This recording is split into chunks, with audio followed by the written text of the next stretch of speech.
There to Laurie Schwab with the New York Cosmos.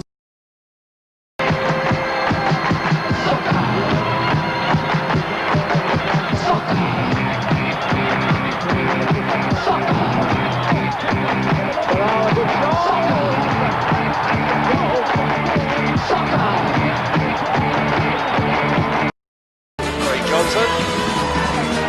Still Johnson. Jones, this looks dangerous for Brisbane Lions. Jones, a good cross. Johnson. Arnold's forward, so's Manus Lamond, still Robbie Slater. Twisting and turning, getting that one across. Lamond! Manus Lamond!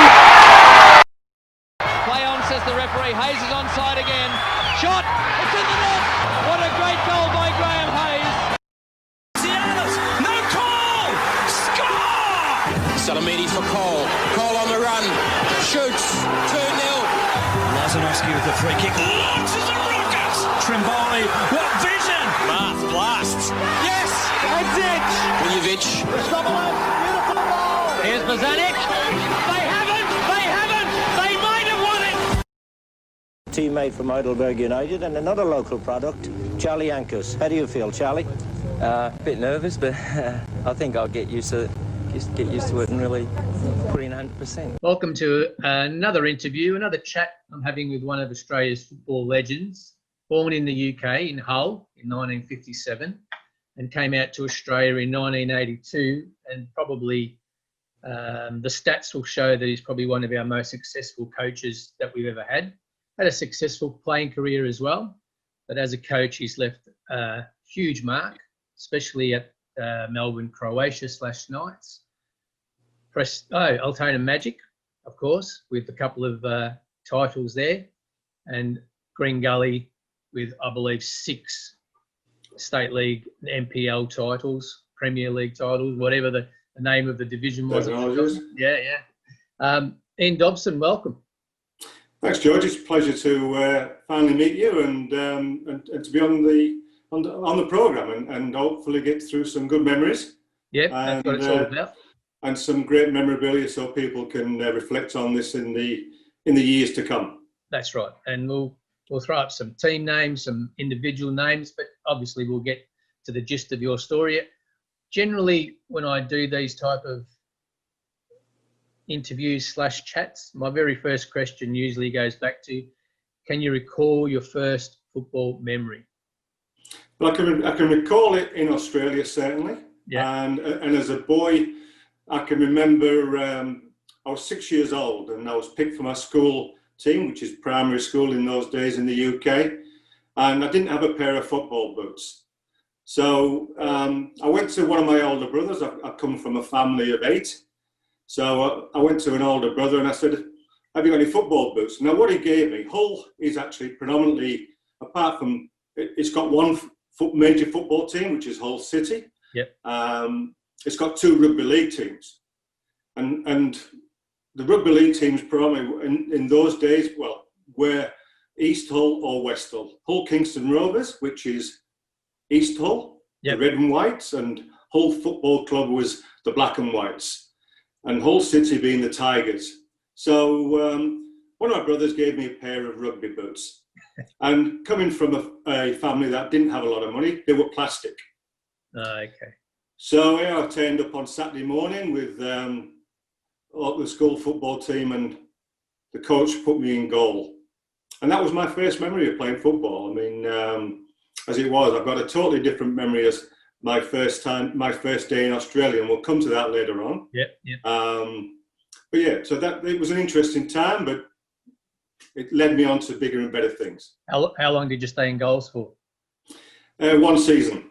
1 season. Okay. Well, Yeah, not 1 season's enough. And I remember the day before I was supposed to play this first game, and I remember we were playing in the school shed, and there was no fields in the school I went to, just concrete playgrounds. And we played up in the school shed. It started to rain. I don't know, one of the other lads must have been a bigger boy than me at the time, and he hit the ball and he just pushed my thumb right back. Jeez, it hurt like hell. I mean, so Jeff Olver, I tell you what, good on you, mate. Luke Kastner, I tell you what, now you've got to be mad to be in goals. Yeah, I think so. There's probably the answer. You were probably wising up and getting smarter and realised that you were too clever to be a keeper. Well, that's nice to say that. Some people might disagree with you, George. Somewhat. Probably only the keepers, though. Okay. So in the early 60s, as it would have been at the time, what was the progression from primary school to the next level in terms of your football development? Well, it was basically once you got into junior high school, that's when it really started to kick in, some being 11, 12, 13 years old in the UK. So 12-year-old, you started to do regional trials. They had a competition between certain parts of Hull, East Hull versus West Hull, North Hull. And from that, the Hull schoolboys squad was selected at 13. And then from that, the Hull schoolboys then played in the Yorkshire schoolboys competitions against, Leeds, Sheffield, Rotherham, Barnsley, these towns, these cities. Yep. And then there was a selection then of, at under 15, which was a real key, was the Yorkshire schoolboys, which I was fortunate to be captain of and get selected for. All the scouts from the major clubs came to those matches.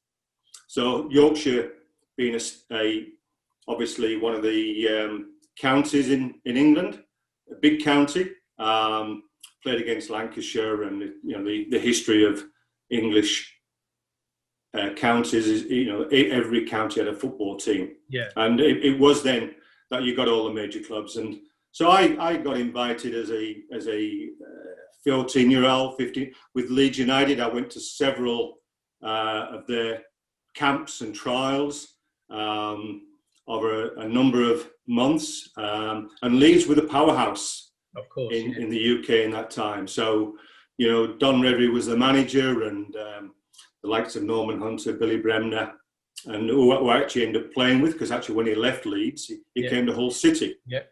So that was quite ironic. And other clubs I went to trials with was Sheffield United, who are now obviously in the Premier League, Bristol City.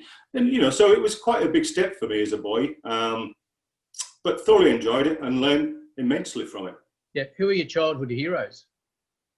I would have to say Jackie Charlton and Norman Hunter. I was Hull City in those days were in the old third division and then got promoted to the second division. But Leeds being the team there was in those days, used to love watching them.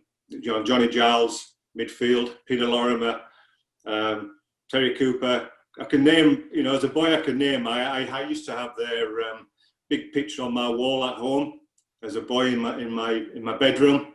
And great team.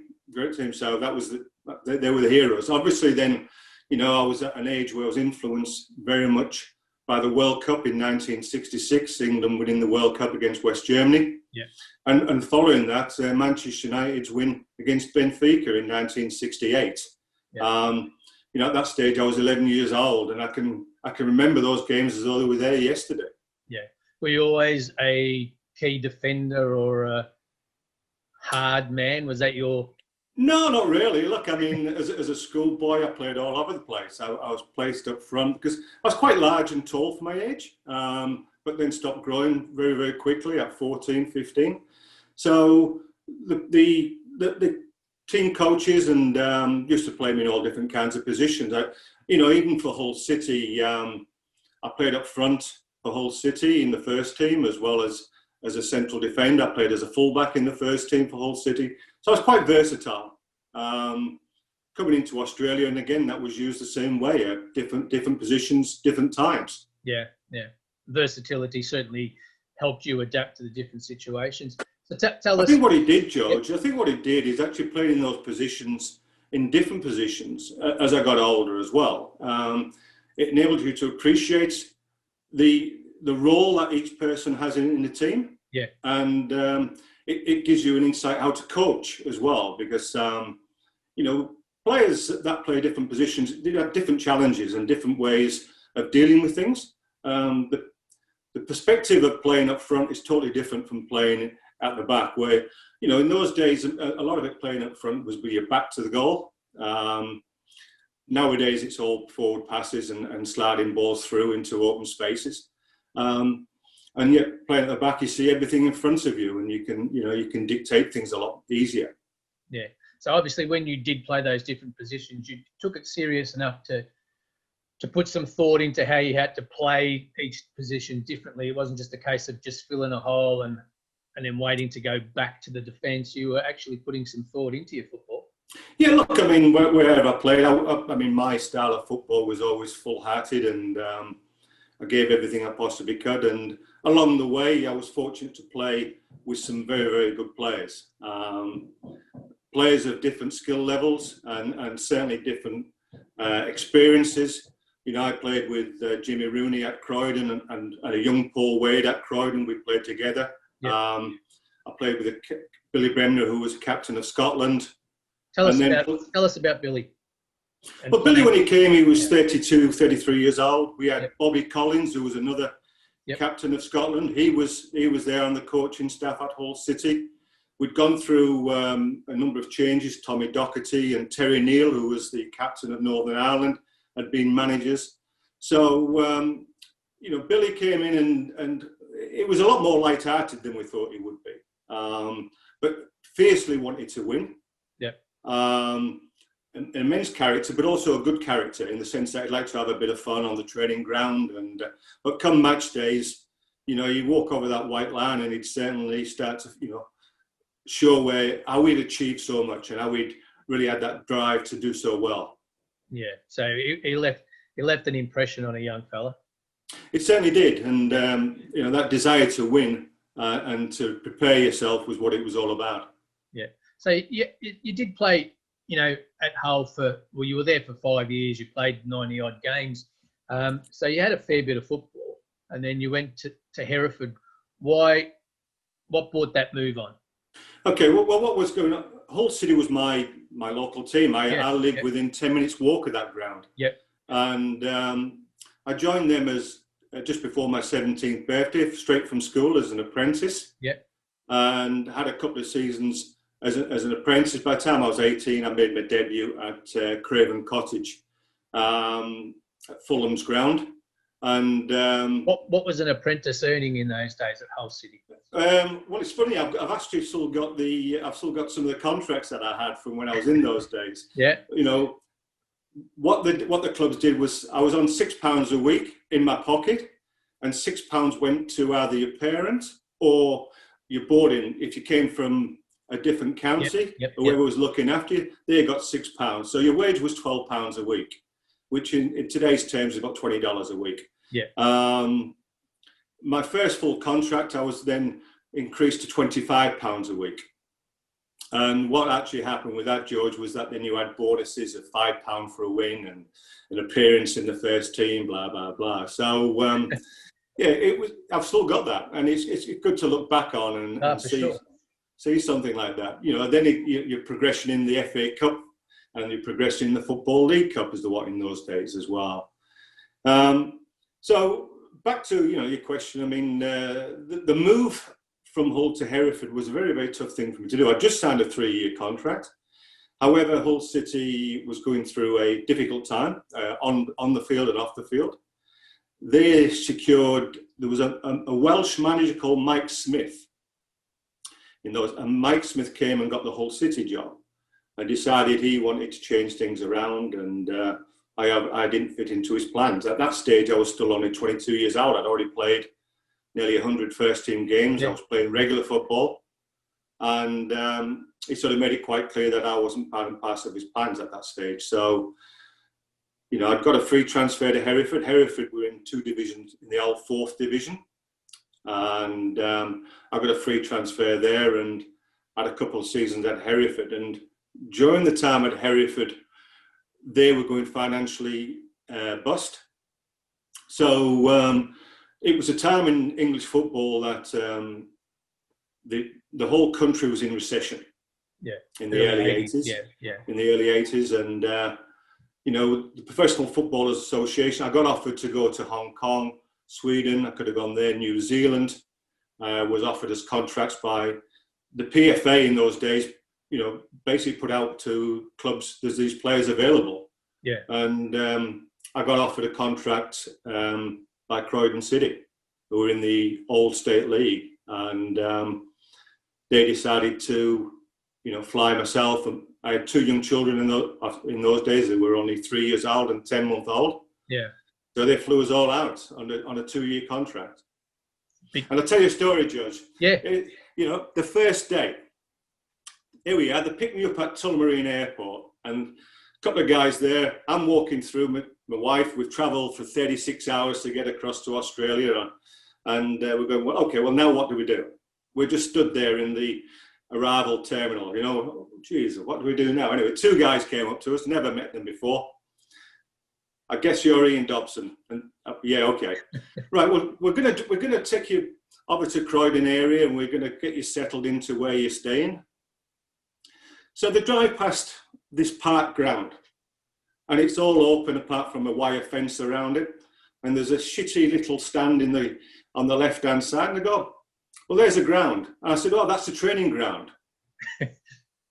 And they said, no, that's the main ground. And I just looked at my wife and I went, what the fuck have I done? I couldn't believe it. I could not believe what I'd come to. It was a tiny little stand. Oh, it was, and it was just a park, what I call a park pitch. That I mean, I'd been, in my days at Hull City, I'd played at, we'd played Spurs, we played Arsenal, we played Chelsea. I'd been all to the big grounds in those days and played in front of big crowds. And then you come to a park pitch, and it was a total shock to the system. And then, so what they did, they dropped my wife off and my 2 young daughters, and at where we were staying with these nice Australian people, and said, okay, Croydon's playing this afternoon. We'll take you down there. So they drove about 45 minutes to an hour to a ground called Middle Park. Oh, yeah. So went to Middle Park, and it was a nice sunny afternoon, and I'm sort of just sat down. I don't know if it was a friendly or what it was, but they were playing Hakoah. And this 17-year-old boy next to me starts shouting and screaming and carrying on about, telling the players on the park what to do. And I thought, who is this idiot? So I started to talk to him. It was Paul Wade. So Paul sat next to me. So we started having a chat. Anyway, as the story goes, I ended up being Paul's best man at his wedding. Okay. And after that was 5 years later. What is 4 or 5 years later? And it was quite ironic. I mean, how people you meet are just your normal course of your lifetime. End up being very good friends. And this skinny little vocal bloke at Middle Park. Exactly right. Turned out to be captain of Australia and played nearly 100 caps or something. He certainly did. And, my second season at Croydon, Jimmy Rooney came over as well. So we'd had a past Australian captain, and we'd had which we didn't know at the time, a future Australian captain playing for Croydon City. Yeah, correct. Yeah. It's an amazing thing that I did. I looked up some of the teams, obviously, he played with and coached, and I saw Wadey and Jimmy's names in that, and it's obviously one's going sort of that way, one's going that way, and whatever, crossing paths, but quite unique for Croydon at the time to have both of them in the same team. And I think Jimmy then later coached or was at Green Gully when Wadey was at Green Gully as well. So yeah, what actually happened was that in 1984 there was an expansion of the National League. That's right. And I was really disappointed because I was actually at Croydon at the time. So was Paul Wade and Luke Kastner and Joe Sweeney and Steve Marley, who all ended up playing National League at Juventus and Heidelberg. And Green Gully, I think, finished top of the league that year, and Melbourne Croatia second, or something of this type, and Juventus. And Croydon was fourth, and Sunshine George Cross was fifth. So the start of the NSL season in 1985, all the 4 out of the top 5 teams went in. Croydon was the only one that didn't go in. And they ended up losing something like 6 players, went up and got selected and picked up by other clubs. Yeah. So I was a bit disappointed with that. I ended up going to Preston Makedonia. Paul Wade went to, as you quite rightly said, he went to Green Gully. And Jimmy Jimmy Rooney was the coach of that first season back for Green Gully in the NSL. Yeah, so you're quite right with your figures. Yeah, so not only did you miss out on going to the National League as a club, but you lost a lot of the players in your squad to clubs that obviously went up. So it kind of had a double negative effect for Croydon at the time, because Croydon were amongst the conversation at the time. I could be wrong, but was Mr. Antelos was putting some money in, and they were progressing. Not at that day. It came later on. It came probably around about 3 to 4 years later, I believe. Yeah. Well, I'm fairly sure he did. Yeah. You know, because Peter Ollerton went there as a coach during that time, and they actually, you know, brought a lot of experienced players like Jimmy Tansey went there, and Jim O'Reilly. So the squad that was affectionately named Dad's Army. Correct, that was the one, and they ended up winning the league. Yeah, they did well. They had a few superstars, Blasby and Kenny Taylor and the like. So they're the ones. You hit the nail on the head. So Croydon was great for you, but there was better things calling with the NSL, and you had a chance to go to Preston. How did that come about? Well, that was a strange one. I mean, you know, I got caught up in some politics in those days, and between Melbourne, Croatia, Preston, Makedonia, and Croydon City. I'd actually finished my contract with Croydon, and part of that was to fly back to the UK.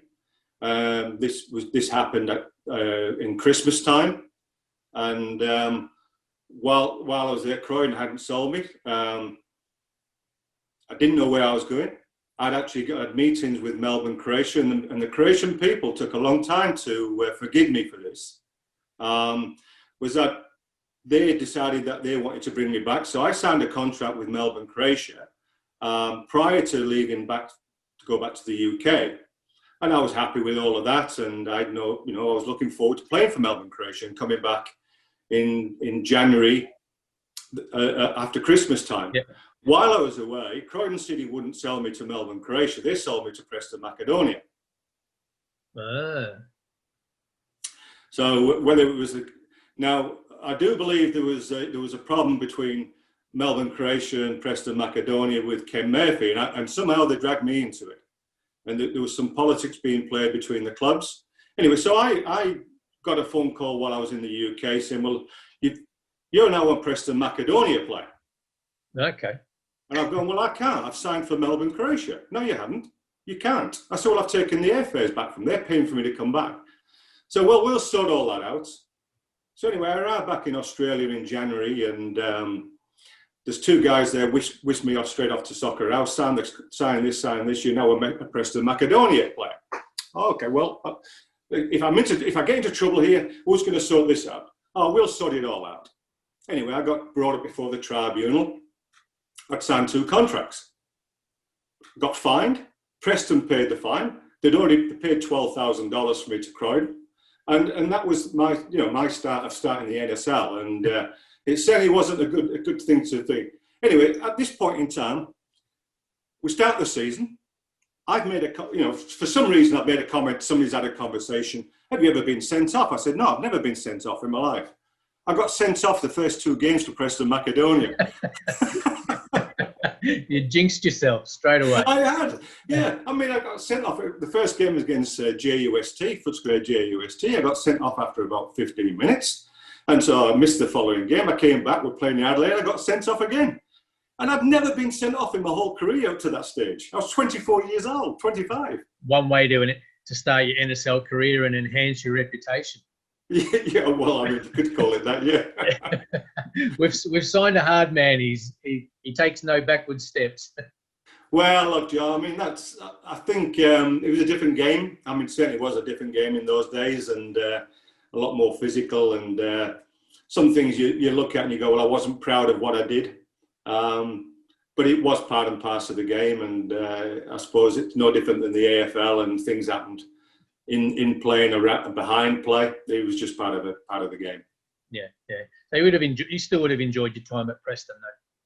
Oh, look, we had 4 seasons there, I think it was, at Preston, and I mean, 1985 was the most disappointing month I ever had as a player, and it certainly put me in good stead as a coach, because in 1985, Preston, we reached the NSL final against Sydney Olympic in Sydney. Yep. We're winning 1-0 after a great Gary Cole goal. Yeah. Winning 1-0 with 11 minutes to go, and we lost 2-1 in normal time. Then 2 weeks later, we're playing Brunswick Juventus in the grand final of the Southern Division. Yep. We're winning 1-0 with 4 minutes to go. Yep. We lost 2-1 in normal time. And then 2 weeks later, we're in the Doherty Cup final against Melbourne, Croatia, and lost 2-0. So we lost 3 finals in 4 weeks, and it was devastating as a player. I mean, you'd worked so hard for that to happen, and you don't know if you're ever going to get the opportunity again. And in my career, I never did. So, but what it did, it taught me more than you had to take this one opportunity. It may not come again. Yeah. And throughout my career as a coach, I used that story before every grand final that between the teams that I coached. Yeah. And I never lost a grand final as a coach. No, as the stats show. It's interesting because I've heard this same story from Billy Murray. I've heard the same story from Graham Hayes. I've heard the same story from Gary Cole. I feel like I'm an honorary Preston supporter now, going through this. It's kind of like the Iran moment with the Socceroos fan, isn't it? Well, I was there that night as well. Yeah. It's kind of like that for Preston. It would have been a shocking period. But having said that, I've grown up a Heidelberg fan, and I know all about losing finals. So yeah, well, we'll hold that against you. we were great at losing finals. Let me give you the mail. Okay, so tell me about playing under Billy Murray.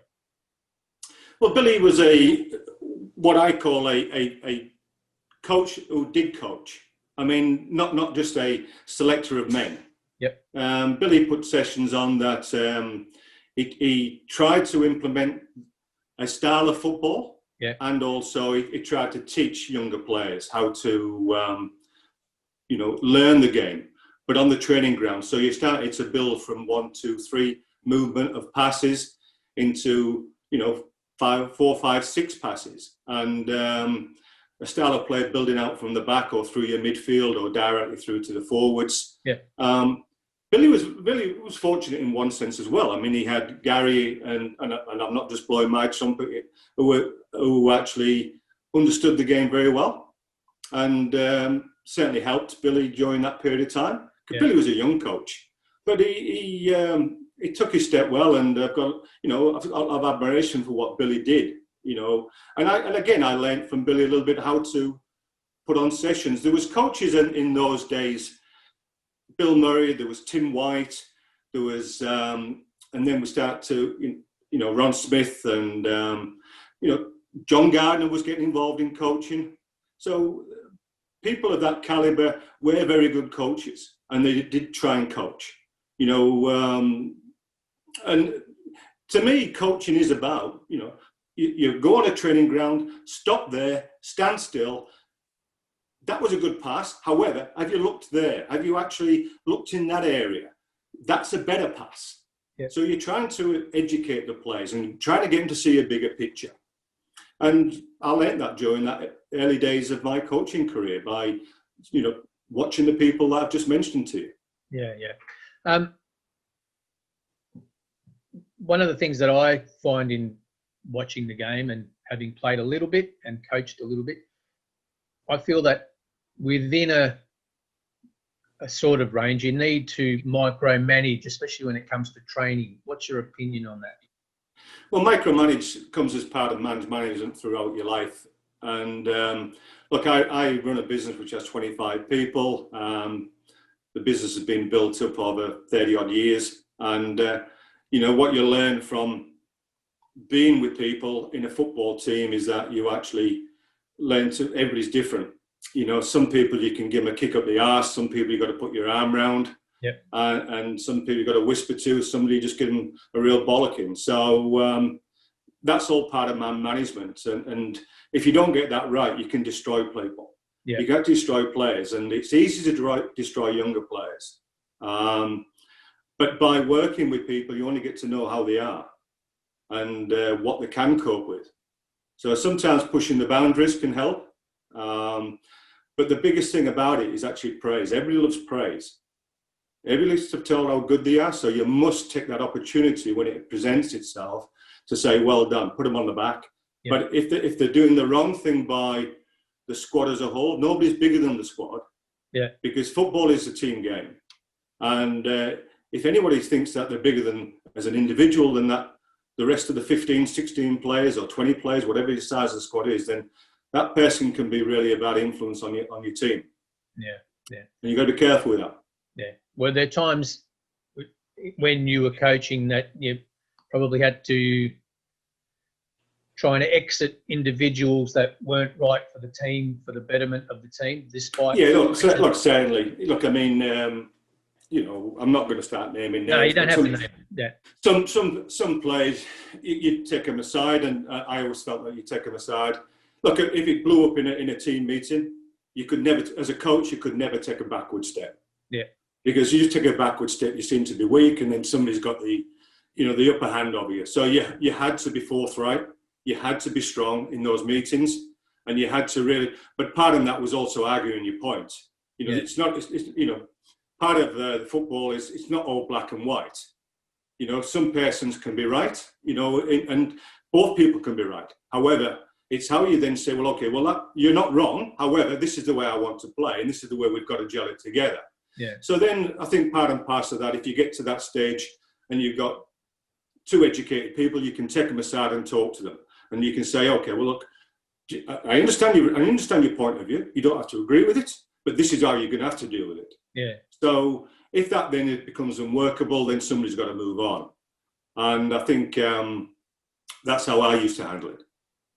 Yeah. All right. Because there's always outside pressures like the committees or the board and the fans who don't understand what's going on within the... Well, I was very lucky, George, in the sense that, look, the only time that affected me as a coach was at Preston. It was my first NSL coaching job. I'd had 3 years at Croydon as a player coach. Yep. Michael Antolis, who you mentioned earlier, was the president. At the time of my first year appointment, he didn't want me as a coach, but the committee appointed me at Croydon. Michael left but came in, and he came back probably after about 2 months of having his nose put out of joint. Yeah. And we sat down and we talked and had a meeting. And, from that day onwards, he was one of my biggest supporters. I mean, I took some tough decisions with the squad. He wanted to spend his money, and I said, don't spend your money. That was at Croydon. So we had a squad of players which was brought together on a budget and did extremely well. But when I went to Preston, they'd sacked John Gardner, and I'd taken over just over the halfway stage of the season when they were second from bottom, and we finished second from bottom. There was no real improvement. Yeah. The start of the following season, they'd changed their committee, and we went in and won the Dockery Cup final. So what actually happened? We won. We beat South Melbourne on penalties. There was big celebration. It was a pre-season cup competition. And we went into the start of the season all full of confidence. On the eve of the start of that season, they brought in 2 Macedonian players from overseas. And they put enormous pressure on me to play them. And I wouldn't play them. The basis was that, the players had gone through a full pre-season. They'd won the Dockery Cup final, and they deserved their opportunities. Unfortunately, we didn't win a game in 3 games, and they sacked me after 3 games. And that left a very bitter taste in my mouth. And, they changed the committee. The committee had got me in, and they'd said to me prior to the start of the season, we don't want you as coach. Yeah. So all I'd said to them was, well, sack me then. I'm under contract, sack me, and we'll move on. And they did after 3 games, so that was that. So, but so I had to go back to, ground level, and I got offered then the Altona job. I think it was about 18 months later, and Altona at that stage was second from bottom. This was in 1993. They were second from bottom. And we consolidated, we improved. I think we finished mid-table. I had the job for the following year and we got into the finals. And then it culminated in 1995 when we won the grand final against Bulleen at Olympic Park. And that was a very, very young squad of good young players with a little bit of experience too. Yeah. Well, it's always good to add a little bit of experience to the spine of the team, especially at that state league level, whatever you want to call it, Premier League, whatever. But a little bit of experience helps those up and coming young kids along the way. There was, Robert Trakowski was a young player. He hadn't played, so he was an attacking midfielder, and I turned him into a fullback. Yeah. In those days, you played with your 3-5-2 formations, and he was ideal for that position. Yeah. And Itzik Kutlasowski was there, and another good player, great goal scorers. So it was good to take that squad, and there was some players around for a long, long time. Stravko Atanasowski and And you had, and you took. We're talking about the senior guys. You had Paul Harris there as well. So. Yeah, well, Paul and Tom Markowski and Robert Runyu. There's three players at the back there who were the main seniors of the team. Yeah, and they good characters too. Winners, all three of them. So it was easy then to blend with them in with the rest of them. Yeah. Yeah, no, it was good. It was really good. All right. So you had success in '95 with Magic. Now, did you then go to Melbourne Knights after that? Yes, I did. Yes. So it sort of happened very, very quickly. In 2005, I was made the Victorian coach as well, and I was coach of Victoria when we played West Ham. Yep. We also played. The South Australian team, and we beat them. So, but the Victorian coach allowed me to select NSL players, and against West Ham, and that's what I did. I selected, Andrew Marth and Paul Wade and John Markowski and many other good NSL players of those days. Muscat, Paul Wade, Stilic, Trimboli. Yep. Correct. They're the ones, and Mako Basic was leaving Melbourne Knights halfway through the season, and I got a phone call. We was just starting the next year of 1996 in the Victorian Premier League, and Melbourne Knights asked me to go and have a chat with them, so I did, and they offered me the job. Again, Melbourne Knights at the time were struggling, but there was a month's break prior to once I'd been appointed, which enabled me to at least get to have a look at the squad. Yeah. And there was a young player there called Joe Siminic. Now, Joe hadn't played a first team game at Melbourne Knights at that time. He was 18 years old, come straight out of the AIS. Yep. I'd had a chat with Mako Basic because he was hanging around a little about Joe, and I said, "What do you think?" He said, "Well, he's come across as a midfielder, he's too slow." And I said, "Oh, okay." I said, "Well, I'll have a little look of it." Obviously, Mako went back overseas, and I looked at Joe over that month and tried him in midfield. And I thought, well, hang on a minute. Melbourne Knights were playing a back four. I wanted to go to a back five. And I thought, well, you got two monsters in Zoran Markowski and David Savinsky who can batter people. I need a bit of finish there to start to be able to play out from the back and, to start to drive the team forward. Yeah. And I tried Joe Siminic there, and we know what happened to his career from there on onwards. Yeah, over 100 caps for Croatia, wasn't it? Something like that. He was, and he was just a quality that we just were lacking at the back. And the two lads I mentioned, David Savinsky and Zoran Markowski, they were such hard guys, and who actually could play a little bit at the same time. Yeah, but they didn't have the finesse that Joe Siminic had.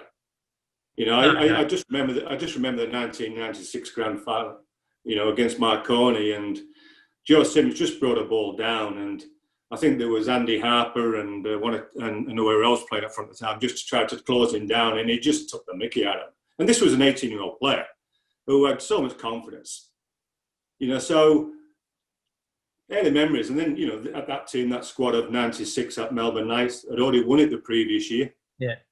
But they had Lubo Lopsansky and Andrew Marth and, Adrian Savinsky up front. we'd gone into the final and lost 3 players because they all went with the Olyroos. I was just going to say that you were missing Spiteri, Tiato and Frank Urich for the grand final. Yes, and Wilson Nezovic, he went in. That was his first game. He'd never played a game, so he was a goalkeeper. Never. Yeah. So he got thrown in right at the deep end. And but we had, Fausto Diamicis, who was a very good player. For both South Melbourne and Melbourne Knights. Yes. Yeah. So it was. I was on a roll. Actually, it was quite amazing. I think I was on a roll. I ended up, winning in 1995, now 1996 with another club. And then I went back to Altona in 97 and won it again. Why? Well, what actually happened, this is what I was told. I'd had the full season at I'd had the full season at Melbourne Knights in 1997. We'd reached the finals. Yeah. We got knocked out by South Melbourne. Right. Ange Postecoglou was coaching then. And so, but we'd had a different, Melbourne Knights had a different committee from the one that had won it in 1996. And I was told at the end of the season, or about a month to go, we'd like you to go full time. And the reality of it was I was running a business, and they knew that. Now, I don't know whether then that became used as a political tool for me to move on. Yeah, they treated me well. Don't get me wrong; they treated me very, very well. But I was basically told, well, look, we want a full-time coach. However, Vlad Obanis, I think, took over and he didn't go full-time. So I think it was just used as an excuse to let's change the coaching staff and move on from here. So I went back to Altona. Gary Cole had taken over from me, and then they'd sacked Gary Cole to bring me back in. And that was disappointing. And Gary and I have talked about it many, many times. And didn't Gary win a title there as well? He did in 96. Altona won in 95 with myself, 96 with him. And then I've gone back in 97. I've only finished the season off and then took him into the finals and won it. So the work had been done by Gary, not by myself. Yeah. So here we are, 95, 96, 97, 3 championships. 98 at Altona, we just missed out. We in the prelim final, I think it was. And then I've moved on to Green Gully. And they made it quite clear. We want to win a league. They hadn't won a league for 16 years. Yeah. And the brief was, you're coming here to win a championship. Mm. So I said, okay, well, if you're going to come and that's the criteria. I know what your club's all about. I know what the team's all about. I want to change half a dozen players. Yeah.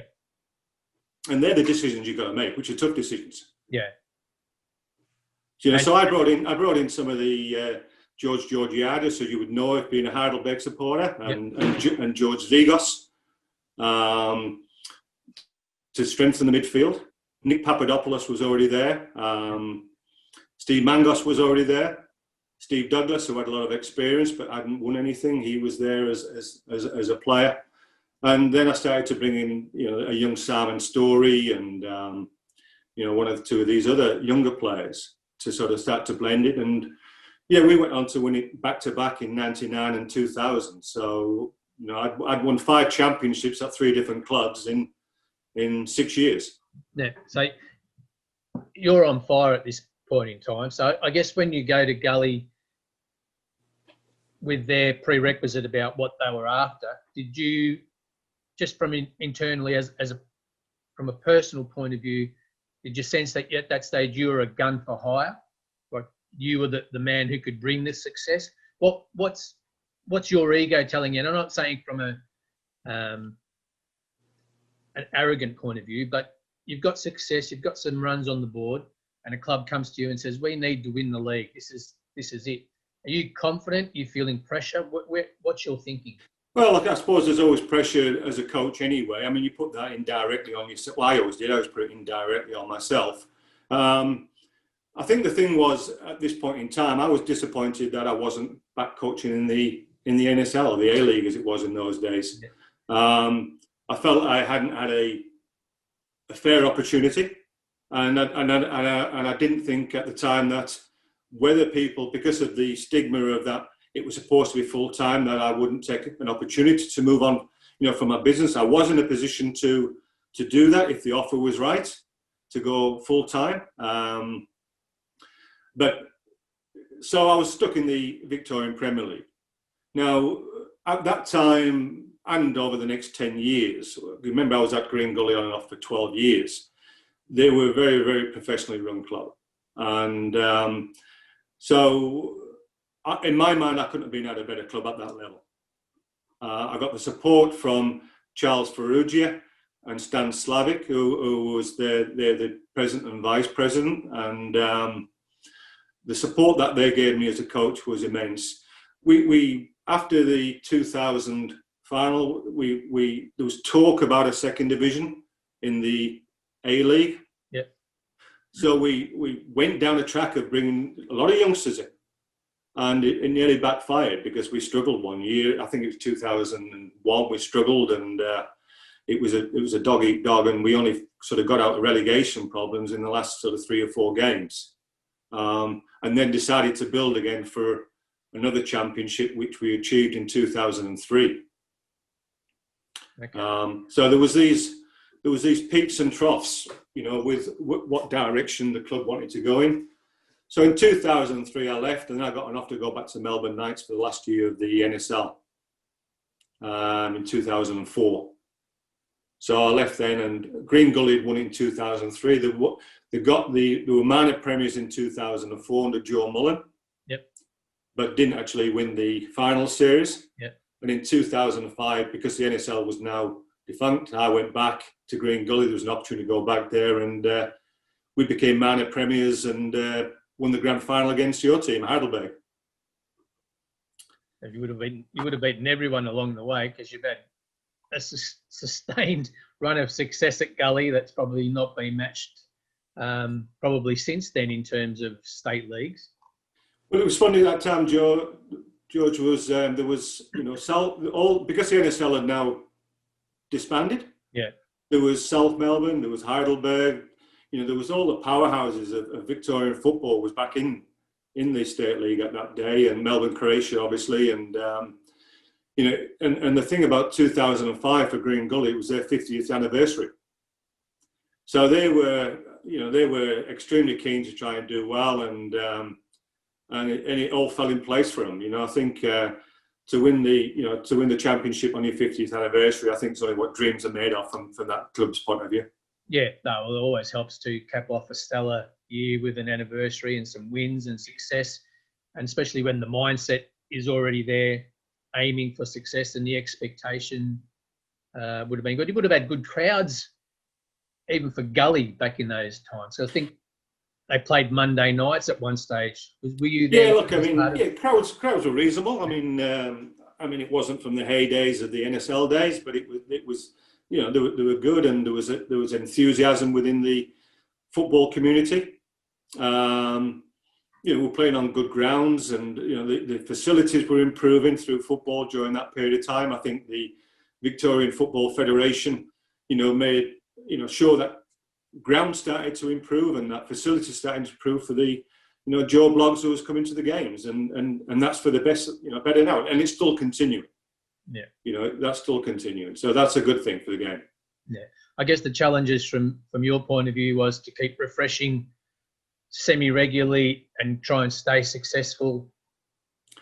Yeah, look, I mean, we had a good core. I'd managed to hold on to players that I'd known, at Melbourne Croatia or Melbourne Knights had come across, the Vargas brothers, yeah. Zoran Markowski. And then we've got the likes of Dean Fack, who I'd known at Altona Magic. He'd come across, and football is a little bit. It's a closed shop a little bit in the sense in Victoria, because at state league level, players know there's not that much around in regards to where the good teams are. So yeah. There's a bit of a merry-go-round goes on, and it becomes a little bit distasteful at times. I was very fortunate at the Gully because, again, word got around that there was a stable club. Yeah. And I think it stood everybody in good stead. And, from my point of view, I felt secure as a coach because I was always getting the support. I had the runs on the board, and it gave me a good feeling too. Yeah. To be able to select players. Yeah, no, that's good. All right, I'm just going to do what I normally do, well, occasionally do with certain guests. I'm just going to throw up some word association and let you run loose. Sometimes it's 2 words, just in case people are being critical. We'll start off with Gary Cole. Gary is a gentleman, first and foremost. Very knowledgeable footballer and also a knowledgeable football administrator. Gary and I go back from the days that we joined Preston on the same time. So there's a good long history there. We did our coaching courses together, and he's a lifelong friend. Very easy. And he is a cracking bloke. He should be still be in football administration. And what a legend of a player. And he had a reasonable amount of success as a coach too. So he's done everything, and he's still working in the game. Yeah, that's right. He's an absolute national treasure. Speaking of national treasures, here's 2 words that fit this guy: Jimmy Rooney. Yeah, well, a little Scottish little character, isn't he, really? I mean... I didn't know where you were going with that. Yeah, well, I could have started a little bit worse. Well, as I mentioned earlier in this interview, that my first recollection of Jimmy Rooney was at Croydon, and I didn't realise at the time, what he'd achieved in Australian football. Over the years, we've had chats and we've had meetings. Even I think my last memory of Jimmy was about 10 years ago, playing I think he's over 70 now, and he's still trying to nutmeg people. He wouldn't come out the circle of the football ground. He didn't run around, but certainly still got the little skills of what he's trying to do. Yeah, good character, and I think probably the person to answer about Jimmy Rooney more than me would be Paul Wade, because he took Paul under his arm, many years ago, and taught him certainly a lot of where he should go with his mannerism and what he should do to maintain his football health and ability. And I think, anyway, I can't say anymore. I have been fortunate enough to speak to Wadey specifically about Jimmy and the influence Jimmy had on him, including the bollocking he gave him in the car park at Gully one day for walking across there barefoot after training, which is typical Jimmy Rooney. But just, we all know that Jimmy's a legend, and it's just easy to say, play 100 times for Australia, blah, blah, blah, blah, blah. And look, I love him to death. But from a footballing point of view, as a coach, when you're watching him play or train, what does he bring to the table as a player? Describe, someone's just come from another planet. What sort of a player is Jimmy Rooney on the field? Because to answer this, George, I had 1 season with Jimmy Rooney as a player. So, and again, it was at the end of his career. He stopped playing after he was at Croydon, and I never saw him play at Heidelberg. Yep. Which was where his heydays was. Yep. So it's a little bit more difficult for me to comment on his skills. I mean, his mobility was lacking once I played at Croydon. Yep. And his skill level was good, but he was lacking in pace too. So I can only go on what I saw at the time. Okay. But he obviously, at that stage, he would have been working on leadership and that sort of stuff, and helping the young guys, I guess, would have been his. Exactly right. Yeah, I mean, that's what Jim's forte was, I think, anyway. Yeah, no, that's good. That's good. All right, let's go with the more recent ones. Andrew Marth. The old Stabber, as his nickname is called. Yeah, well, Stabber is a character that is a very strong character, but loves to get involved in dog racing, horse racing. is a man's man off the ground. Loves a beer, loves to have a laugh and a joke, but on the ground he was pretty ruthless. He was brought up to be an enforcer, and I think looking at Andrew Marth, he could have. There's 2 players that come to mind, Andrew Marth and John Markowski, who really undersold themselves in what they could have achieved if they'd gone to Europe. Yeah, they both had the physical ability to do well in Europe. We'll talk about John Markowski another time, but with Andrew, he had the ability, he had the vision, he had the knowledge, and he had the physical strength to have really done exceptionally well. But for some reason, he decided to stay in Australia. And, he also didn't play as many times as Australia as he should have done. Yeah, that's a fair comment. Underachieved. I think he underachieved in what he had. Yeah. No, I think everyone who knows their football understands the value of having someone like that in your team. And I was a huge fan of the way he went about it. And you're right. The fact that he had a chance to go overseas and for his own personal reasons chose not to. Just looking back now in history, it would have been great to have seen what he could have achieved. But you're right. In terms of all the attributes, he did have all the attributes. Speaking of which, we've raised it. Let's go with it. John Markowski. Well, again, another one really who didn't achieve as much as what he should have done. You know, I remember watching John as an 18-year-old boy. I was there when he came out the AIS, when he came across to Preston. I had him as a young player at Altona as part of, you know, he was our guest player. So I've had an association with John over a number of years. His weight has always fluctuated, and I made a comment prior to the 1996 grand final. If he didn't lose 5 kilos, he wouldn't be playing. I made that comment on, I think, the footy show with Eddie Maguire. And, you know, but skill-wise, there hasn't been a player to touch John with his left foot. Extremely strong. He's a player just like Viduka. You know, extremely like Viduka, similar sort of build, similar sort of skill levels. Probably not as good in the air as Viduka, but again, a player I still think underachieved a little bit of what he could have given himself. No, you're right. And I think we're all frustrated on behalf of John. Those who've seen him play and been teased by his talents certainly wish that he'd had taken it that next level and overseas, just so we could say we'd seen him do it. Because I think we're all comfortable in saying if he got a good run overseas and his head was right, he could have achieved anything. Yeah, look, it'd be interesting to see what John or Andrew, have got their own opinion about themselves. whether now they've matured and got older, whether they reflect on their careers and have got any regrets. I mean, I think we all have regrets at certain times. I regret leaving Hull City as a player. I think if I'd got my head better, sorted out it was my home club, and I regretted that moment.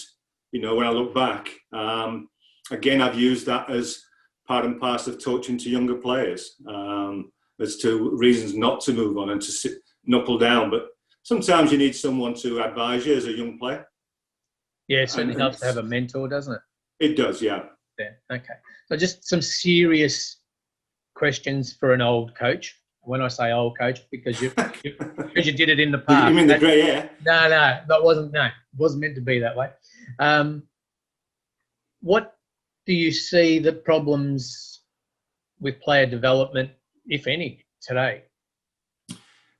Well, look, I can't. I'm not involved in player development as much in regards to. Just pretend we're in a pub and we're having a drink and no one. Well, look, if I was to say anything, I think the highlight of player development was the AIS system, and I think having been there and saw how that worked and saw how well advanced it was at the time, and to see the players that came through out of there. We talk about the golden generation of the Australian football. A lot of those players came through that criteria. So that in itself. But unless they're going to set up something like that again, it's got to be a full-time situation. And it's player development at the moment, even at the current A-League levels, I don't believe have that same kind of strict input. Because the part and parcel of they may have a youth squad or they may have some younger players in there, which are learning, and they're learning off coaches, but they're learning off players. But the part and parcel of just constantly learning together as a group on day in, day out skill levels, and also then teaching levels through the media, through video conferencing or video stuff. And the other part and parcel about this is that the AIS in those days were playing against the Victorian State League teams, so they were actually growing as well physically and learning to deal with certain things. Yeah. You know, even when I was at Preston as a player, when Bill Murray was there, we went there as a team to Canberra, and we spent, you know, a few days in Canberra playing against the AIS. Yeah. You know, the facilities were second to none, and the coaching was second to none, and I think the learning processes just took them to a different level and took them to what became the Australian backbone of that 2006 World Cup squad. Yeah, fair enough. Okay, so you've got no involvement in the game at the moment. Any interest in getting involved in any capacity? George, look, I mean, I suppose it depends. You never say no. Would you like to coach again? I don't want to go back into first team coaching. No, I mean, ideally, if there was something in a youth development side of thing, it'd probably appeal to me more. Yeah. You know, I was a hands-on coach. You know, where it's, you know, mentioned earlier about stop there, stand still, look at this, and teaching that way. You know, I did take my coaching badges a long time ago, and the game's evolved. The man management of youngsters has evolved, and what you can say to youngsters is different to how I would approach them. Yep. So it may be I'm a bit of a dinosaur. I mean, it's quite possible. But you would think that if the right opportunity came there, then you'd take it up and you'd start to refresh things a little bit. And you can't stop your knowledge. Your knowledge is there. No, of course. And how you relate that knowledge is how you communicate with people. So I still think I can talk. I still haven't gone anywhere yet, talking wise. All right.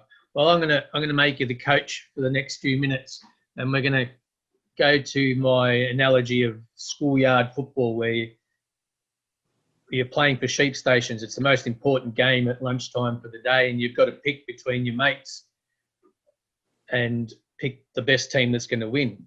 So it's 5-a-side. I'm going to give you the options, and I've split it by all of Melbourne Knights players, but the split is guys that you played with at Knights and guys that you coached at Knights.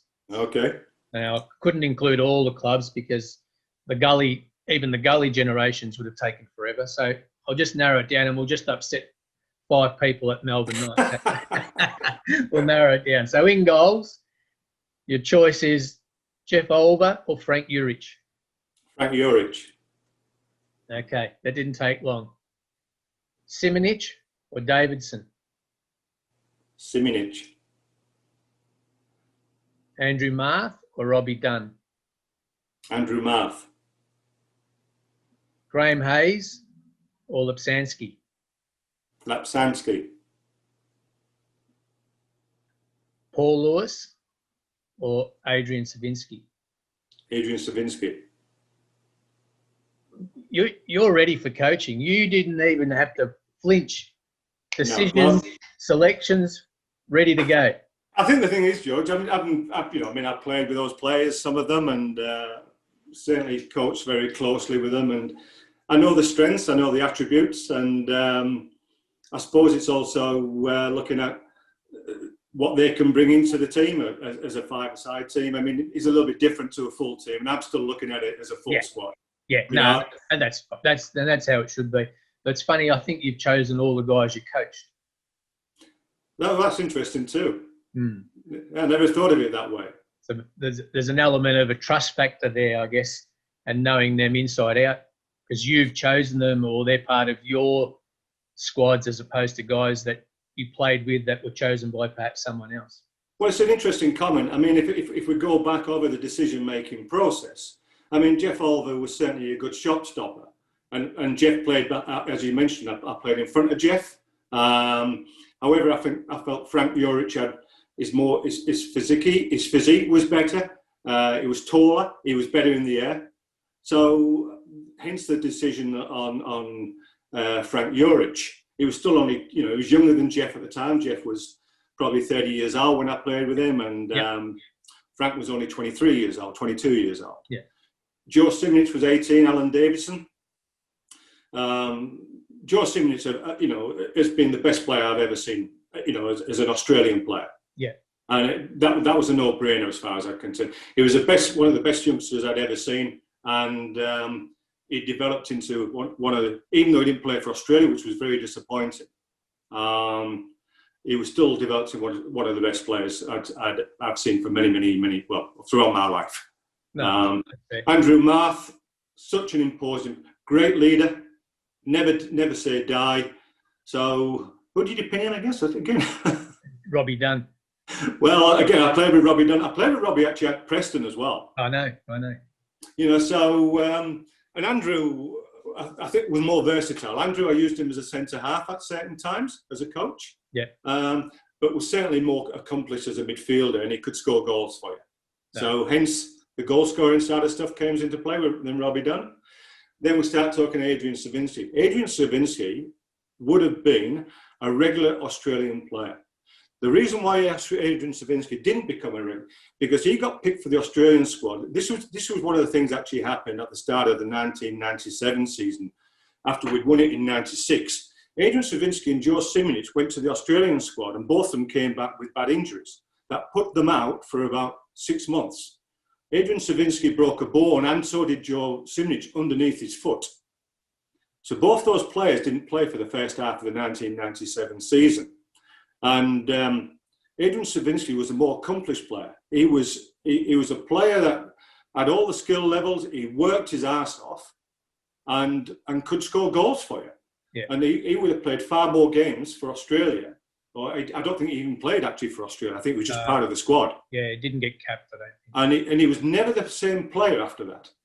Because actually what actually happened, Adrian Savinsky ended up coming and playing for Green Gully. And because he never reached the heights of the 1996 season beyond that injury. But he had goals in him, didn't he?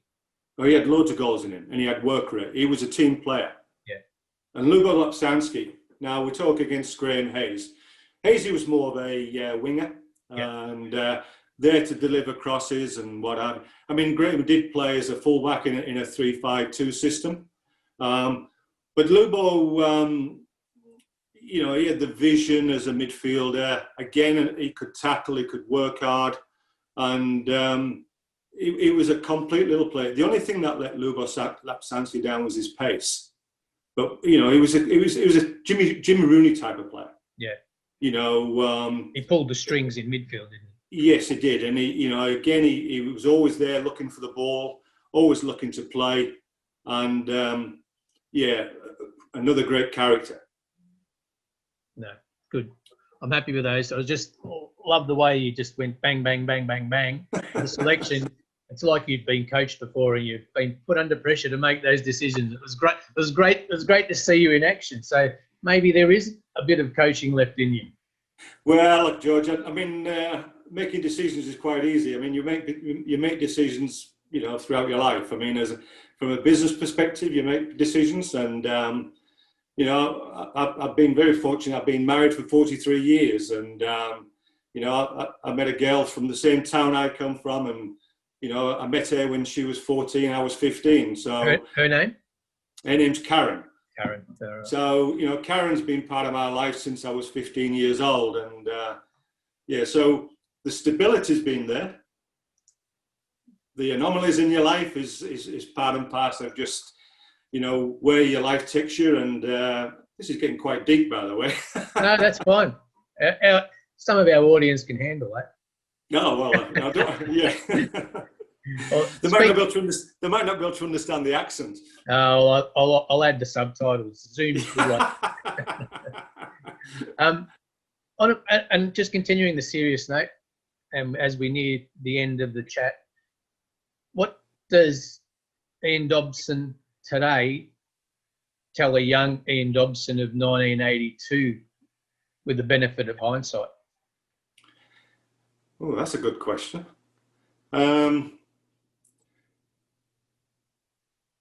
Do you know, I had an opportunity to, I went back at the end of 1983, I went training during this period of time, which I mentioned that, you know, getting transferred to Preston Makedonia or Melbourne, Croatia. Yeah. I went training with Hull City at the time, and again, it was still a difficult time in 1983 to 84, Christmas time in the UK. Yeah. They offered me a new contract, Hull City, to sound full-time professional. And I turned it down. So what actually happened, to come to Australia in 1982 was the best decision that ever happened for me and my family. And I don't, you know, maybe from a player's point of view, it wasn't the best. But from a coaching perspective, it's certainly the best, because I don't think I would have got the opportunity in the UK to be able to influence players and be involved so long in the game as I was, you know. And from a personal perspective, from a business perspective, it all went well for me. I mean, don't get me wrong, it was extremely hard in the first 4 or 5 years, 6 years, extremely difficult. And I took some risks with business. And so to answer that question, George, I wouldn't do anything different again, you know, it's been great for my family and my grandchildren. For me to make. I came here with nobody. There was no family here, apart from, and you know, in those days, you know, it cost you a shitload of money to pick up the phone and ring the UK, and we didn't go back for over 11 years. After that second time, so that time of coming back to sign for Melbourne, Preston, we didn't go back for 11 years. Couldn't afford it. So it's a great life learning experience. So you wouldn't change a thing? No. Very good, very good. Well, look, mate, it's been an absolute pleasure to finally meet you and have a chat and discuss your personal life to an extent, your coaching life, your playing life. And I'm glad you shared it with us and the audience. That's another one that we can add to the tapestry of football and people who've contributed so much. I don't know for a fact that the stats are 100% right, but I think you must be very close to the most successful coach manager in Victorian football history. I'm happy for people to come at me and prove me wrong. If anything, that will help us collate some more records. Yeah, I'm not sure, to be honest with you. I mean, you can only do what you can do. It's right up there, mate. It's right up there. There's a lot of league titles and success there. Along the way, you've obviously spent a lot of time with some young men that you've influenced as well. A lot of the guys that you would have coached would have also went on and coached. So you leave a legacy as Billy Bremner and the Jimmy Rooneys and the like would have left with you and Billy Murray. So it goes on and on and on. So there's still there's still a little bit of Ian Dobson in those young men, probably not so young men either at this point, when they go on and coach. Yeah, well, look, I mean, I know Zoran Markowski's gone on and coached, and Andrew Mark coached, Jonesy. Andrew Mark, Jonesy, Goran Lazanowski. Yeah. So, you know, all those, you know, Andy Vargas has been there as well. So there's a few of them around, and it's good to get that feedback from them. And hopefully, I'm always here just for as long as possible to give them advice if they ever need it. Excellent. The man they call Dobbo, thanks for your time. Thanks, George. It's been a pleasure, mate. Good on you.